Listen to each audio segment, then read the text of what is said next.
자, 오늘은 성경 전체에서 말하는 복에 대해서 한번 살펴보겠습니다. 복은 신자라면 꼭 알아야 될 아주 중요한 용어이자 개념이죠.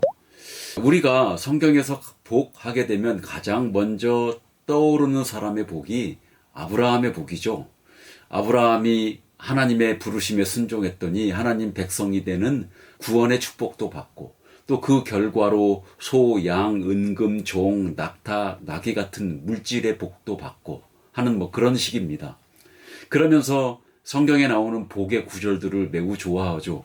야베스가 기도해서 지경이 넓어지고 환난에서 벗어난 구절, 또 시편 1편에 복 있는 사람의 특징, 또 마태복음 5장의 산상수훈의 팔복, 이런 구절들을 좋아합니다.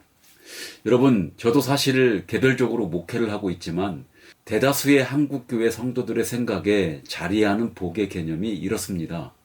구원의 복은 이미 받았고 이제 하나님을 믿고 잘 순종하면 예배도 잘 드리고 기도도 열심히 하고 헌금도 잘 하고 또 교회에 각종 주어진 섬김 등을 잘 하게 되면 하나님이 인생을 축복하시고, 그래서 진학이나 취업이나 결혼이나 물질이나 건강이나 또 노후 보장이나 이런 복들을 풍성하게 부어주실 것이라는 그런 생각이죠.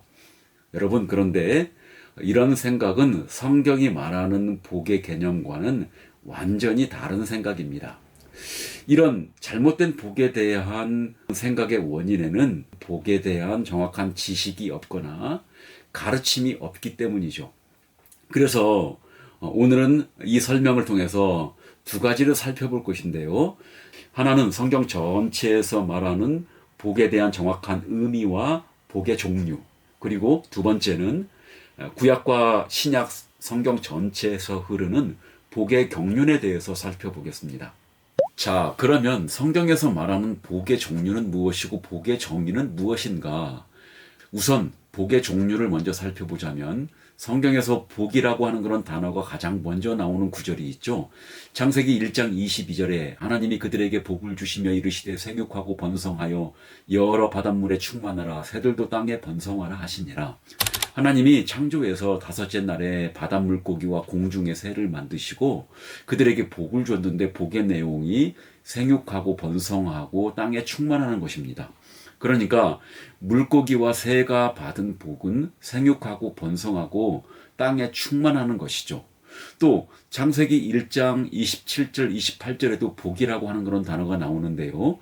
하나님이 자기 형상 곧 하나님의 형상대로 사람을 창조하시되 남자와 여자를 창조하시고 하나님이 그들에게 복을 주시며 하나님이 그들에게 이르시되 생육하고 번성하여 땅에 충만하라, 땅을 정복하라, 바다의 물고기와 하늘의 새와 땅에 움직이는 모든 생물을 다스리라 하시니라. 또 창세기 1장 29절에 하나님이 이르시되 내가 온 지면에 씨 맺는 모든 채소와 씨 가진 열매 맺는 모든 나무를 너희에게 주노니 너희의 먹을거리가 되리라 라고 그렇게 말씀하셨는데요. 이번에는 하나님이 인간을 하나님의 형상으로 만드시고 복을 주셨는데 그 복이 생육하고 번성하고 땅에 충만하는 것이죠.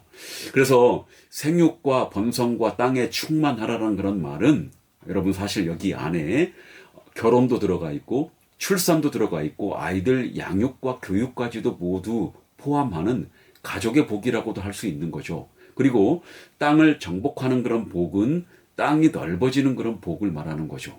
또한 29절에 각종 채소와 과일 먹을 것을 주셨는데 여기에는 음식의 문제이고 건강만이 아니라 물질적이고 경제적인 그런 활동까지 포함되어 있다고 볼 수 있는 그런 복이죠.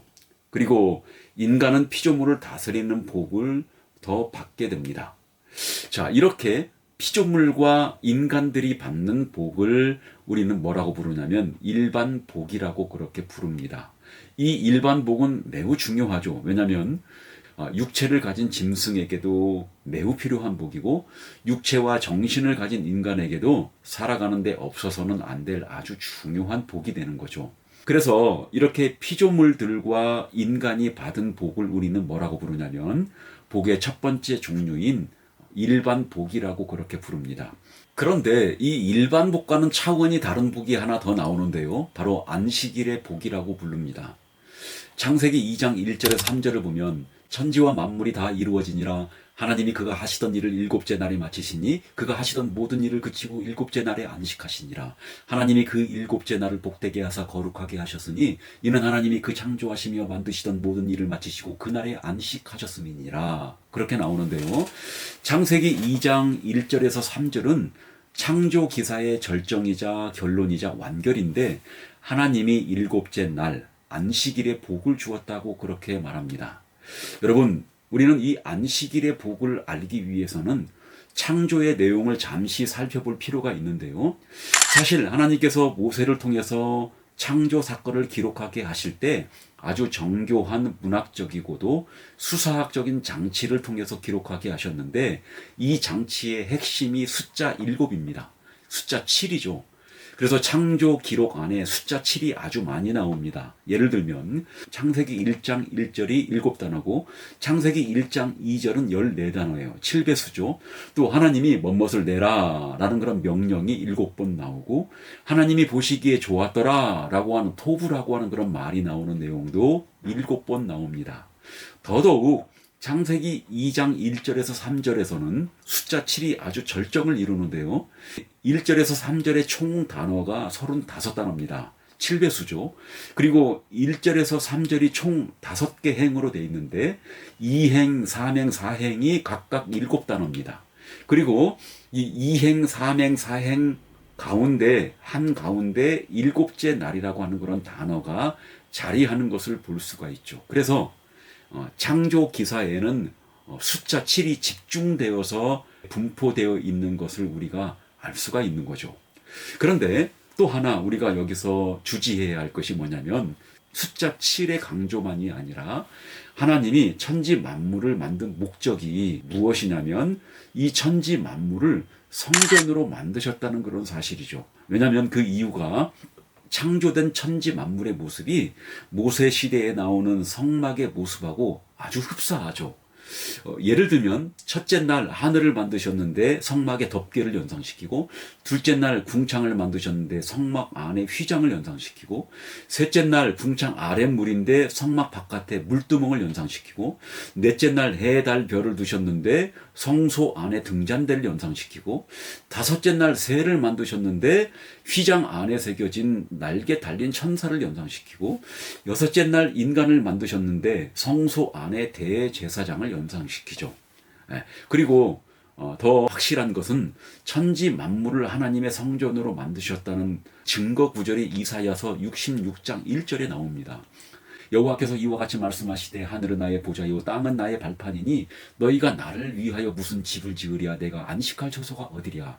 비록 하나님이 반문하시는 내용이긴 하지만 하늘은 하나님의 보좌고 땅은 하나님의 발판이다. 곧 하늘과 땅을 하나님께서 성전으로 지으셨다라고 그렇게 말합니다. 그러면 여기서 중요한 것은 일반 복과 다른 일곱째 날의 복이죠. 곧 안식일의 복입니다. 다시 창세기 2장 3절을 보면 하나님이 그 일곱째 날을 복되게 하사 거룩하게 하셨으니 이는 하나님이 그 창조하시며 만드시던 모든 일을 마치시고 그날에 안식하셨음이니라 라고 나오는데요. 천지 만물을 하나님이 성전으로 만드셨으니까 이 천지 만물은 하나님의 집이 되기도 하고요. 또한 하나님은 왕이니까 천지 만물은 하나님이 왕으로서 집무하시는 왕궁이기도 하다는 사실이죠. 그러면 이 안식일은 무슨 날인가? 하나님이 자기 집인 성전에 입주하는 날이기도 하고 왕으로서 왕궁에 들어가고 왕으로서 취임하시는 취임식의 날이기도 하죠. 그리고 하나님이 이 왕으로서 취임식인 안식일에 복을 내리시고 부왕인 인간을 초대해서 이 복에 참여하게 하신 거죠. 그러면 인간이 이 안식일에 참여해서 받은 복의 내용은 과연 뭘까? 바로 왕이신 하나님을 아련하는 복, 그리고 왕이신 하나님과 교제하고 교통하는 복, 또 하나님으로부터 통치를 받는 복, 그리고 생명의 원천이신 하나님으로부터 영생, 영원한 생명을 부여받는 그런 복을 말하는 거죠. 그래서 이 복을 안식의 복, 관계의 복, 또 영적인 복이라고 부르는데 저는 지금부터 이 복을 영적인 복이라고 그렇게 부르겠습니다. 자, 이 영적인 복은 일반 복보다 사실 더 중요합니다. 하나님과 교제와 교통을 누리는 복이고 영생을 부여받는 복이기 때문에 그렇고, 또 이 복을 부여받음으로 말미암아 인간은 자연적으로 일반 복을 누리게 되어 있다, 그 말입니다. 그러면 우리 성경 구절들을 통해서 한번 복을 구분해 보도록 하겠습니다. 우선 먼저 창세기 24장 35절에 여호와께서 나의 주인에게 크게 복을 주시어 장성하게 하시되 소와 양과 은금과 종들과 낙타와 나귀를 그에게 주셨고, 아브라함이 받은 복인데 일반 복이죠. 또 신명기 28장 11절에서 12절에 여호와께서 내게 주리라고 내 조상들에게 맹세하신 땅에서 내게 복을 주사 내 몸의 소생과 가축의 새끼와 토지의 소산을 많게 하시며, 여호와께서 너를 위하여 하늘의 아름다운 보고를 여시사 내 땅에 때를 따라 비를 내리시고 내 손으로 하는 모든 일에 복을 주시리니 네가 많은 민족에게 꾸어줄지라도 너는 꾸지 아니할 것이요. 가나안 땅에 들어가면 이스라엘이 받을 복인데 일반 복에 해당이 되겠습니다. 자, 우리가 잘 아는 또 창세기 12장 2절 3절에 보게 되면 내가 너로 큰 복을 이루고 내게 복을 주고 내 이름을 창대하게 하리니 너는 복이 될지라. 너를 축복하는 자에게는 내가 복을 내리고 너를 저주하는 자에게는 내가 저주하리니 땅의 모든 족속이 너로 말미암아 복을 얻을 것이라 하신지라. 아브라함에게 하나님이 복을 약속했는데 이 복은 일반 복이 아니고 영적인 복이고 구원의 복이죠. 우리 시편 1편 1절에 복 있는 사람은 악인들의 꾀를 따르지 아니하며 죄인들의 길에 서지 아니하며 오만한 자들의 자리에 앉지 아니하고, 영적인 복입니다. 또 마태복음 8복에서 심령이 가난한 자는 복이 있나니 천국이 그들의 것이며, 이것도 영적인 복이고요. 에베소서 1장 3절에서 4절에 보면 찬송하리로다 하나님 곧 우리 주 예수 그리스도의 아버지께서 그리스도 안에서 하늘에 속한 모든 신령한 복을 우리에게 주시되, 곧 창세전에 그리스도 안에서 우리를 택하사 우리로 사랑 안에서 그 앞에 거룩하고 흠이 없게 하시려고. 역시 사도 바울이 말하는 이 복은 영적인 복이고 구원의 복을 말하는 거죠. 그러면 여기서 우리는 이제 복에 대한 정의를 내릴 수가 있겠죠. 성경에서 말하는 복은 하나님 자신이 지복이시고 복의 근원이십니다. 그리고 이 하나님의 복이 사랑으로 흘러넘쳐서 피조 세계 속에, 특별히 하나님의 백성에게 내린 생명적이고 물질적인 선물이자 은혜, 이것을 복이라고 부르는 겁니다. 여러분, 그런데 여기서 중요한 것은 복의 경륜이죠. 아담과 하와가 범죄하기 전에 창조 시대에는 이 일반 복과 영적인 복이 사실 하나였습니다. 물론 하나님과의 원만한 관계를 통해서 주어지는 영적인 복의 귀결로서 일반 복이 주어지기는 했지만 서로 하나였죠. 영적인 복도 중요하고 일반 복도 인간에게는 매우 중요했습니다. 그런데 아담과 하와가 하나님께 범죄하고 난 다음에 서로 하나였던 일반 복과 영적인 복이 깨져버리고 사라져버렸죠. 하나님과의 관계에서 누리는 영적인 복도 깨져버렸고, 인간과 인간 사이에 누리는 복도 깨졌고, 인간과 피조물 사이에서 누리는 복도 깨지고 만 거죠. 그런데 하나님은 은혜를 베푸셔서 계속 복을 허락하셨습니다. 그런데 하나님이 이 일반 복과 영적인 복을 둘로 분리를 시키신 거죠. 그래서 영적인 복, 관계의 복, 구원의 복은 선택받은 하나님의 백성들, 곧 신자들에게만 주어진 것이고, 일반 복은 신자나 불신자나 모두에게 공평하게 주어졌죠. 그리고 이 복의 분리를 노아 언약에서 확실하게 하나님이 확립을 하십니다. 창세기 9장 1절에 보게 되면 하나님이 노아와 그 아들들에게 복을 주시며 그들에게 이르시되 생육하고 번성하고 땅에 충만하라. 여기 생육하고 번성하고 땅에 충만은 신자나 불신자나 서로 결혼하고 그리고 출산하고 아이들 교육시키고 또 여기에 건강까지도 포함된다고 그렇게 볼 수 있죠. 또 창세기 9장 3절에 모든 산 동물은 너희의 먹을 것이 될지라 채소같이 내가 이것을 다 너희에게 주노라. 역시 채소와 또 동물까지 짐승까지도 음식으로 주는 건데, 여기에는 신자나 불신자나 모두 공평하게 경제 활동도 여기에 다 포함이 되고 기업 활동도 포함된다고 말할 수 있는 거죠. 또 창세기 9장 5절에 내가 반드시 너희의 피, 곧 너희의 생명의 피를 찾으리니 짐승이면 그 짐승에게서 사람이나 사람의 형제면 그에게서 그의 생명을 찾으리라. 탈리오라고 부르는데, 하나님이 죄가 창궐하지 못하도록 인류를 보존하기 위해서 국가라고 하는 그런 제도를 주시고 법을 만들게 하셔서 인간의 생명을 보존하게 하는 신자나 불신자나 모두에게 공평하게 주어진 그런 복입니다. 하지만 타락 후에도 하나님께서 잠시 일반 복과 영적인 복을 일치시킨 때가 구속의 역사 속에 있었습니다. 바로 구약의 이스라엘 신정 국가 시대인데요. 특별히 우리 이스라엘을 출애굽시켜서 가나안 땅에 두시면서 신정 국가를 만드시고 하나님과의 관계가 좋으면 일반 복도 주시고 또 반대로 하나님 말씀에 불순종하면 이 일반 복을 거두어 가시기도 했죠. 이런 것은 하나님이 교육적인 그런 차원에서도 그렇게 하셨고 장차 임할 새하늘과 새 땅에서의 완전한 하나된 복에 대한 맛보기로 그렇게 베풀어 주신 것입니다. 그러면 최종적으로 신자가 하나님께 어떤 복에 대한 자세를 취해야 할까? 여러분, 신실한 신자가 하나님을 사랑하고 교회에서 섬김을 잘 한다고 모두가 부자가 되거나 오래 사는 것은 아니죠. 하나님을 잘 섬긴다고 해도 지혜가 없고 미련하고 무모하고 욕심이 많고 그러면 사업이 망할 수도 있고 또한 건강하지 못할 수도 있는 거죠. 학생이 공부를 안 하면 거기에 대한 응분의 결과가 따르는 것은 당연한 것 아니겠습니까? 그러면 우리는 영적인 복, 이 구원의 복을 받았지만 이 일반 복을 어떻게 이해를 해야 하는가? 여러분, 하나님의 복은 절대 조건이 따르지 않습니다.